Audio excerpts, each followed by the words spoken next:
Et oui, Market Movers, tous les soirs en direct sur BFM Business. On revient sur tout ce qui fait bouger les marchés. Avec ce soir, Eric Lewin, bonsoir. Bonsoir David. Rédacteur en chef des publications Agora. On parle de la Fed, du compte-rendu de la Fed.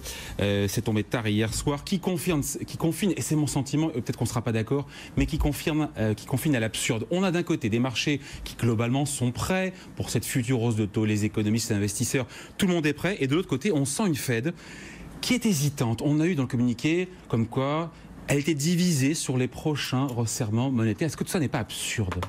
Écoutez, non, la Fed regarde un indicateur, c'est l'inflation. L'inflation. Alors, en 1958, il y avait un brave homme qui s'appelle Bill Phillips, c'était un économiste néo-zélandais qui avait fait cette fameuse courbe de Phillips, qui n'a pas marché au début des années 70, puisque vous vous rappelez qu'au moment du choc pétrolier, hausse des salaires, hausse de l'inflation, hausse du chômage, et là finalement, cette courbe ne marche absolument plus. Dans l'autre sens. Dans l'autre sens, c'est-à-dire que le chômage a beau baisser, il n'y a pas de coût salarial. Alors, on peut expliquer par exemple qu'il y a différents éléments qui permettent d'expliquer tout ça.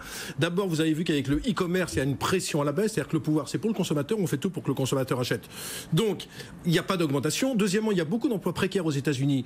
Et vous savez que les emplois précaires, c'est difficile. C'est moins bien payé. C'est moins bien payé. Et c'est difficile de demander des augmentations quand vous êtes dans la précarité. Et puis le troisièmement, c'est qu'on est passé de l'industrie à la tertiarisation. Et quand vous êtes dans ce cas de figure, eh bien, les syndicats sont beaucoup moins organisés. Ils ont moins services, de pouvoir beaucoup moins de pouvoir pour que négocier. dans l'industrie. Et c'est pour ça que finalement, même si l'économie américaine se porte comme un petit charme, il n'y a pas d'inflation. Oui, et donc, mais on voit des prix à la consommation. On a eu les chiffres sur le mois d'août, c'est plus 1,9% en rythme annualisé. On n'est pas loin des 2%. Quand on regarde, les chiffres sur les salaires, les hausses de salaire au mois de septembre, on a plus 2,9%. Il se passe pas quelque chose là ?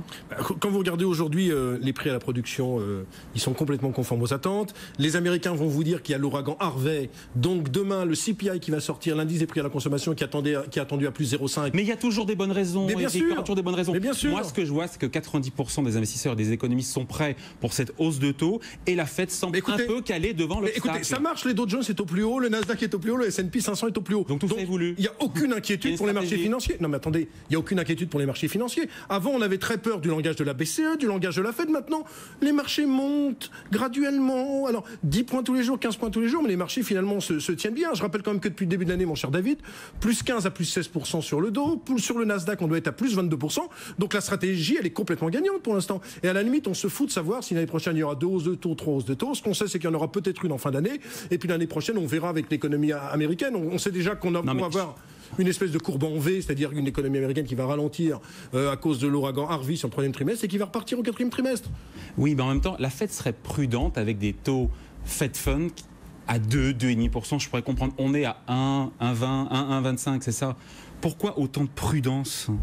Alors qu'il y a quand même 2% de croissance et un peu moins de 2% d'inflation. Parce qu'ils ne veulent pas un taux neutre pour calmer un peu l'économie, ça serait beaucoup parce qu'on est quand même sur une petite croissance de 2 à 2,5%. La Fed l'inflation. La Fed ne veut absolument pas qu'on dise qu'elle a pu casser la croissance et qu'elle a pu organiser. Surtout qu'elle est en fin de mandat, on la voit. Janet Yellen, donc si vous voulez, elle va tranquillement gérer les positions et c'est pour ça on fait tout un cinéma. Mais finalement, qu'est-ce qui s'est passé après les minutes de la Fed ? Absolument rien sur les marchés.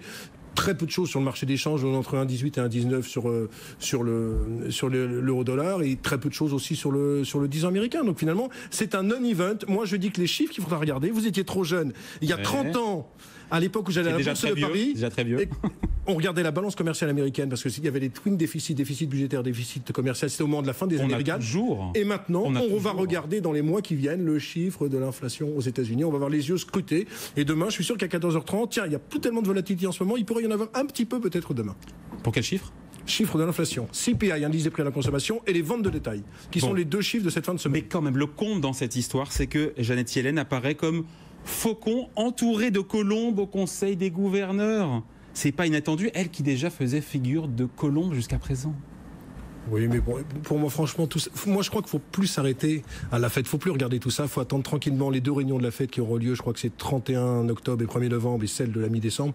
Et il faut pas regarder parce que la semaine prochaine, on aura des phrases. Alors vous me direz, ah mais non, Janet Yellen, c'est incroyable, elle va augmenter les taux. Puis dans 15 jours, je reviendrai, etc. Ça sera l'inverse. Moi, je regarde pas tout ça. Ce que je juge, c'est qu'il n'y a pas assez d'inflation pour l'instant pour qu'on ait une vraie politique monétaire restrictive.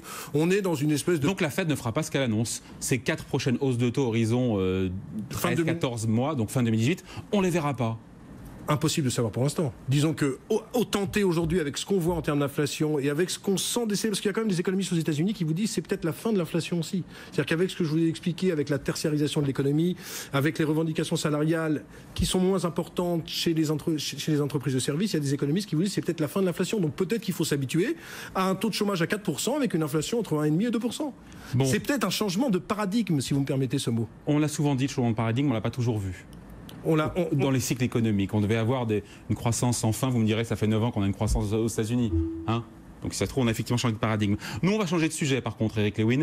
On va parler de la publication des résultats d'entreprise aux États-Unis, notamment avec les financières, JP Morgan, Citigroup, des résultats qui sont quand même solides. Ouais, c'est solide, plus 7 à plus 8%. Il y a deux inquiétudes. Alors demain, il y a Wells Fargo et Bank of America. Il y a deux inquiétudes sur les États-Unis. D'abord, avec des taux faibles, on ne gagne plus tellement d'argent sur les crédits. Vous avez vu que l'encours des crédits à la consommation au troisième trimestre aux États-Unis, c'est moins 0,9%. Et puis les inquiétudes, c'est comme il n'y a plus du tout de volatilité sur les marchés, on gagne plus d'argent sur le marché obligataire. Sur le marché action, on essaye de vivoter. Et je trouve que finalement, ces banques ne s'en sortent pas si mal. Elles font un petit peu mieux que prévu. Il faudra regarder, moi je regarde, dans leur globalité, on attend 5,4% de hausse, la croissance des bénéfices des entreprises américaines. L'Europe doit faire mieux. 5% 5,4%. C'est pas déraisonnable, 5,4%. C'est tout, ça a été un peu révisé à la baisse. Ça a été révisé à la baisse avec les ouragans, Irma, Harvey, etc. Ça pourrait arriver. En Europe, on est un peu plus chaud, si vous me permettez l'expression, on est à plus 8%. On peut avoir des bonnes surprises. Maintenant, pour que les marchés américains continuent à fortement progresser, il faut qu'on ait vraiment des divines surprises. Qu'on ne voit pas pour l'instant. On est au début de la saison. On est au tout début. Il y en aura. Mais dans le passé, on a eu plus récemment de hausse de profit au deuxième trimestre, au premier trimestre, 5%. Ça semble pas démentiel. Ah non, c'est pas démentiel. C'est largement soutenable. Mais vous savez, maintenant, même les analystes font très attention. C'est-à-dire qu'on fait en sorte, souvent, après 2 forts trimestres, comme on a eu au premier et au deuxième, de faire un petit peu un low profile sur le troisième trimestre. Comme ça, il peut y avoir que des bonnes surprises. Mais des résultats qui n'ont pas le droit de décevoir, parce que le marché américain est très très cher. Écoutez, si Trump fait sa baisse d'impôts, on ne raisonne plus de la même façon. Là, on est sur un PER sur les sociétés, surtout. Oui, là, on est sur un PER de 18. Si Trump baisse à 20% l'impôt sur les sociétés, on ne raisonne plus pareil et mécaniquement, les bénéfices vont augmenter. Donc, moi, ça m'amuse parce que quand on dit oui, tout est très cher, c'est horrible, 22 000, 23 000, qu'est-ce qu'il y a comme autre placement alternatif ? Aujourd'hui, mon cher David, vous avez envie d'acheter quoi ? Des obligations qui vous offrent 45 points de base sur le 10 ans allemand, 2,30 sur le 10 ans américain. Vous avez envie d'acheter de l'or ? Bon, peut-être que vous croyez à un conflit avec la Corée du Nord, donc il n'y a plus tellement d'autres placements. Et les actions restent quand même un placement. Pour des bonnes raisons, on achète par défaut. On achète pas par Oui, mais alors qu'est-ce que vous avez envie d'acheter par défaut ? Vous achetez des actions. Et donc c'est pour ça que ça s'auto-entretient. Et puis on est dans une super vague numérique. Enfin bon, on pourra en parler, mais il y a une telle transformation numérique de l'économie que tous les jours il y a des nouveaux business models qui se créent. En ce moment c'est le thème de la sécurité informatique. Justement, puisqu'on parle des actions, Eric Lewin, on change encore de market mover, LVMH, on en parle. Stop ou encore sur la hausse du cours. Pourquoi ? Parce qu'on a eu des trimestriels, 10 milliards d'euros de ventes sur 3 mois. Résultat meilleur que prévu, 12% de croissance organique, un cours de bourse qui gagne 50% en un an. On n'est pas loin des plus hauts historiques. Est-ce que le titre en a encore sous le pied ? Il faut se mouiller maintenant, Eric. 241,20 on a fait, je crois, aujourd'hui. Plus haut historique sur LVMH. Alors, il y a un an, c'était Total la plus forte capitalisation. On ne parlait même pas d'LVMH. Et aujourd'hui, LVMH, 121 milliards.